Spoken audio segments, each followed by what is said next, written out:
And I was just like, all right, friend. And then we, went on about our merry way. He went home, I went home. When I got home, I got the call from my sisters that my aunt, my grandma's daughter, was actively passing. Like it was only a matter of time. So I was like, all right, I'm gonna come down there. And which I did. I went down there, said my goodbyes to her while she was, still able to see me or whatever not. Took the kids down there to say goodbyes, loved on my grandma for a little bit because I know it's gonna be hard for her, when she passes. And I went back home. Then I got the call that she passed. Yeah. So when she passed, I was just like, all right, I'm coming back home for the funeral, and which I did. Me, I had all the boys for the funeral, like Carter, Kaya, and Jackson. We went down for the funeral, spent some time with my family. I did not bring Marlon with me. Like, no, he was not gonna be around my family again after that whole revelation that he did when it came to the daughter. You're not gonna be around my family, especially not at a time like this. So Marlon didn't come with me. After the funeral, ended up going back. It was a couple of days before Christmas. That year, I had all the boys for Christmas that year. So I was excited. I was getting everything ready and, getting their gifts and stuff up under the tree. Marlon was there for Christmas, but it's just like, I wasn't really paying him too much attention. Like, not too much attention. But then at the same time, he was trying to help with, like, the Christmas stuff and things. Because even after that whole incident and then we doing the murder mystery thing, we kind of like simmered down a little bit. Like I wasn't upset. Of course he wasn't upset because he was trying not to let me think about what he had done. So of course he was on his P's and Q's, and he was talking about what he was gonna get me for Christmas and this and that. And I was just like, you ain't gotta get me enough for Christmas, because really I didn't want him to get me nothing for Christmas, because I felt like if he got me something for Christmas, I was gonna have to get him something for Christmas. I felt obligated to give him something for Christmas if he got me something for Christmas. So I'm just like, don't get me nothing for Christmas. But he's steady talking about he gonna give me something for Christmas. So I'm trying to figure out what I'm gonna get him for Christmas. Don't say nothing. Do not listen. I know.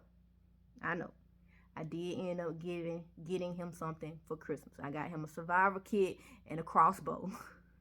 Cause he liked that outdoor shit. So I'm like, I'm gonna get him a crossbow and a survivor kit. Like, yeah. So yeah.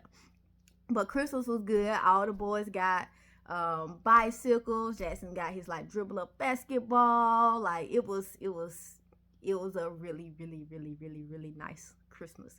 And that was the first time that, the boys woke up on Christmas morning to a Christmas tree full of gifts. And I was just so excited to see them like open all their gifts and stuff. I was so happy about that. Like so happy about that. So after Christmas, Marlon decided that he wanted to go to Louisiana for New Year's, and I'm just like, all right, cool. Go right on ahead. Go Louisiana. Go right on ahead. So he ended up going to Louisiana for New Year's, and I ended up going home to see my people or whatever not. I brought in New Year's with my sisters. We was out like at a hookah lounge, like having the time of our lives. When I tell you the time of my lives, the time of our lives, I'm like, I was so glad I brought in 2024 with my sisters. Like extremely glad, because it's like that moment with my sister set the tone for 2024. So after New Year's, like I ended up going back to Savannah.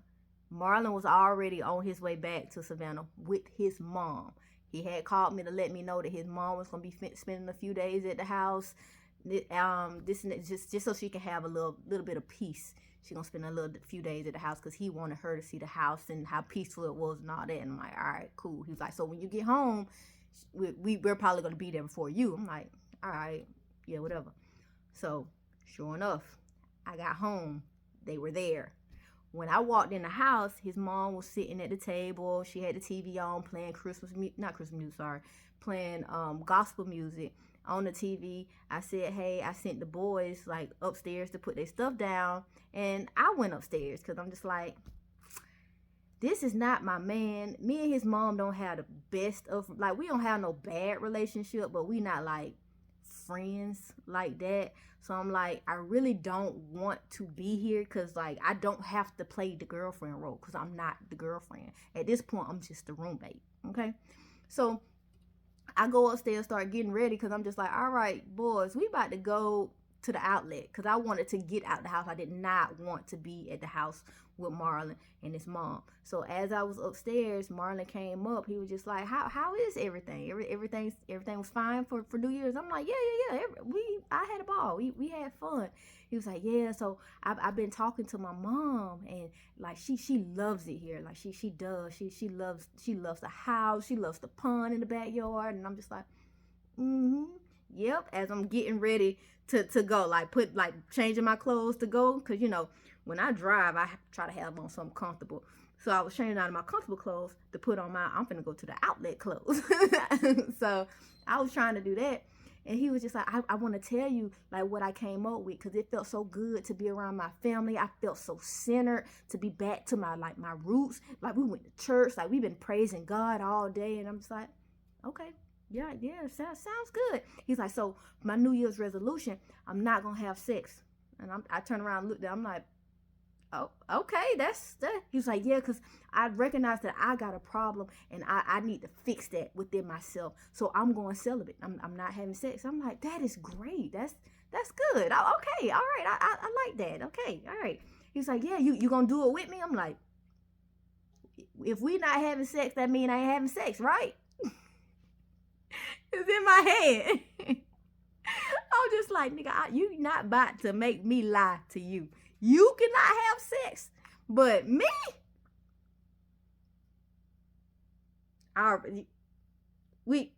yeah. So he was just like, yeah, I've been talking to my mom about it. I'm like, all right, that's cool. He was just like, have you heard from like Ronnie, Liz, how they doing? I'm just like, why the fuck you asking about my friends? I'm like, but yeah, they doing good. I'm like, Ronnie just got engaged. He was like, he got engaged. I'm like, yeah, him and Elvis got engaged. He was like, why? I'm like, what do you mean why? He was like, they not gonna last. I'm like, wait. And that's when I turn around and look at him, because when it comes to my friends, we don't do that. You don't talk shit or talk bad about any of my friends. So I spun around. I'm like, what do you mean they not gonna last? He's like, he met the guy in the DR over the internet. Like, they only met in person a couple of times. They not gonna last. Like, when they get together, like really, really be able to spend time together outside of the few weeks that they spend together when he go to visit, it's gonna be completely different. Life is gonna hit them. They not gonna last. I'm like, you really feel like my friend is not gonna last with the guy that he's been talking to, been dating for over a year now. Literally the same time that me and you started what we was doing, him and that guy started what they was doing. So it's like, what the fuck are you like? Nah, he was like, nah, this is my honest opinion. I honestly feel like Elvis is just trying to use him to get a green card. And that's my honest opinion. I'm like, and I didn't ask you for your goddamn opinion. My honest opinion, I feel like they are in love. They are going to make it. And that's going to be, they're going to get married. They're going to live happily ever after. And that's going to be the fuck that. And I looked him up and down and I walked out, because I'm like, bitch, don't talk about my motherfucking friend like that. Like, my friend is happy and I am happy for my motherfucking friend. Don't put that bad omen on him, bitch. Stupid ass. But I ended up saying, all right, boys, come on, let's go. And we walked out and his mom was like, all right, bye. And I'm like, bye. And I got in the car, went to the outlet and, did a little shopping for the kids. And I came back. When I came back, the mom still sitting at the kitchen counter, the dining room table, I guess journaling or whatever, not gospel music still playing on the TV. And Marlon come up to me. He was just like, oh, I was telling my mom that you made the fire pit back there. I was like, yeah, did you tell her that we got into an argument over the goddamn rocks for the fire pit? Because you was telling me what you wanted for the fire pit, when the fire pit was my idea and I was trying to give you my vision and you just wanted to make it yours. He's like, why would I tell her all of that? I'm just like, well, I'm just saying, since you telling her it was my idea, you should have told her the whole story behind it being my idea. Since I had to force that on you anyway, because you tried to change it when we went to Home Depot. He was just like, Key, calm down. Like, why are you being so hostile towards me?